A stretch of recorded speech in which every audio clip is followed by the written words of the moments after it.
Hi friends, welcome back to our channel. అందరు ఎట్లున్నారు? మంచిగా ఉన్నారు కదా? ఈ రోజు అయితే లంచ్కి ఇలా టమాటా కర్రీ అయితే ప్రిపేర్ చేసిన. టమాటా కర్రీ అంటే ఇష్టపడిన వాళ్ళు అయితే ఎవ్వరు ఉండరు. అది పచ్చిమిర్చి వేసి చేసుకుంటే చాలా టేస్టీగా ఉంటుంది కదా. వేడివేడి అన్నంలో టమాటా కర్రీ వేసుకొని తింటే చాలా టేస్టీగా ఉంటుంది. నాకైతే చాలా ఇష్టం. మీకు కూడా ఇష్టమని అయితే నేనైతే అనుకుంటున్నా. కాబట్టి ఈ వీడియో మీకు నచ్చినట్లయితే ఒక్కసారి వాచ్ చేసి లైక్ చేయండి. అలాగే ఫస్ట్ టైం మన ఛానల్ ఎవరైనా చూస్తే సబ్స్క్రైబ్ కూడా చేసుకోండి. మీ దోస్తులకు కూడా షేర్ చేయండి. చాలా ఈజీగా ఎవరైనా వండుకోవచ్చుగా టమాటా కర్రీ అనేది. అందుకని చెప్పేసి ఈ వీడియో అయితే పెడతాను. బ్యాచిలర్స్కి తొందరగా కావాలంటే చేసుకునే కర్రీస్లో tomato curry and egg curry అండి. ఇప్పుడు దీనికి కావాల్సినవి అయితే చూసేద్దాం. ఫస్ట్ అయితే టమాటోస్ అయితే తీసుకున్నాను. టమాటోస్ చూసారు కదా, ఎంత బాగున్నాయి కదా చూడడానికి.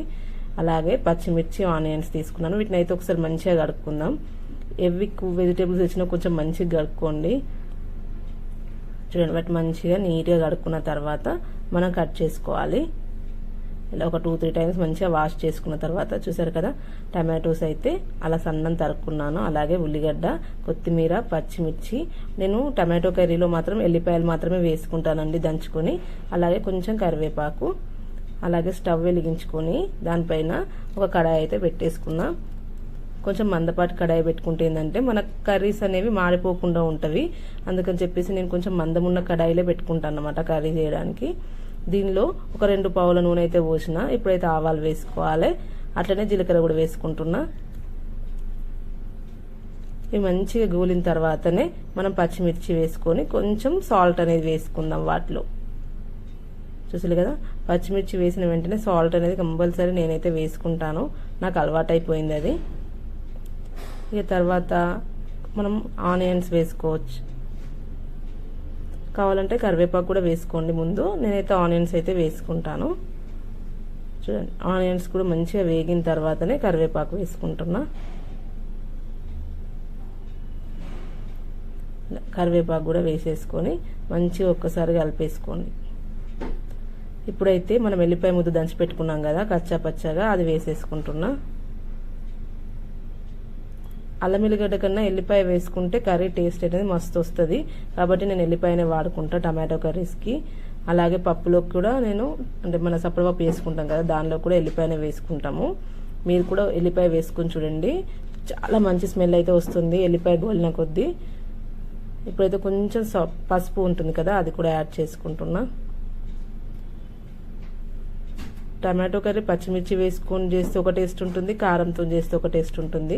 నాకైతే పచ్చిమిర్చి వేసి చేస్తే టేస్ట్ అనేది సూపర్గా అనిపిస్తుంది అనమాట. మళ్ళీ కలర్ఫుల్గా ఉంటుంది కదా చూడడానికి కూడా. అందుకని చెప్పేసి టమాటోస్ వేసిన తర్వాత కాసేపు మూత పెట్టేసిన. చూసారు కదా, మనం ఎసరు అయితే ఏం పోయాం టమాటా కర్రీలోకి, అదే ఎసరు ఊరిపోతుంది కదా. ఒక్క 5 మినిట్స్ మళ్ళీ మూత పెట్టేద్దాం. చాలా తొందరగా అయిపోతుంది కర్రీస్. కానీ కొన్ని టమాటాలు తొందరగా ఉడుకుతాయి, కొన్ని ఉడకవు కదండి. కానీ ఈ టమాటోస్ మాత్రం తొందరగానే ఉడికిపోయింది. మనకైతే ఒక 15 మినిట్స్లో కర్రీ అనేది రెడీ అయిపోయింది. అన్నీ కోసేసి పెట్టుకుంటే ఒక 15 మినిట్స్ టైం పట్టింది అంతే టమాటో కర్రీ కావడానికి. చూసారు కదా, టమాటో కర్రీ అనేది దగ్గరికి వచ్చేసింది. కొంచెం సాల్ట్ అనేది తక్కువగా ఉందని నేను సాల్ట్ యాడ్ చేసుకున్నాను. టేస్ట్ చేసిన తర్వాతనే యాడ్ చేసుకోండి. తర్వాత కొంచెం మనం కట్ చేసి పెట్టుకున్నాం కదా కొత్తిమీర, అది కూడా యాడ్ చేసుకోండి. కొత్తిమీర వేసిన తర్వాత స్మెల్ వస్తుంది చూడండి, అబ్బా ఎప్పుడెప్పుడు తిందాం అన్నట్టు అనిపిస్తుంది. చూస్తున్నారు కదా ఎంత బాగా వచ్చింది టమాటా కర్రీ. మంచిగా దగ్గరికి వచ్చేదాకా ఉడకబెట్టుకోండి. మాడిపోకుండా అప్పుడప్పుడు కలియబెట్టుకుంటూ ఉండండి. మనం అనుకున్నట్టయితే కర్రీ అయితే రెడీ అయిపోయింది. చూస్తున్నారు కదా ఎంత బాగా వచ్చింది కదా. మీకు కూడా నచ్చినట్లయితే ఒకసారి ఛానల్ సబ్స్క్రైబ్ కూడా చేసుకోండి. లైక్ చేయడం మాత్రం మర్చిపోవద్దు. కామెంట్ బాక్స్లో కామెంట్ కూడా పెట్టండి. అలాగే మీ దోస్తులకు కూడా షేర్ చేయండి. చూస్తున్నారు కదా, మనకైతే కర్రీ అయితే రెడీ అయిపోయింది.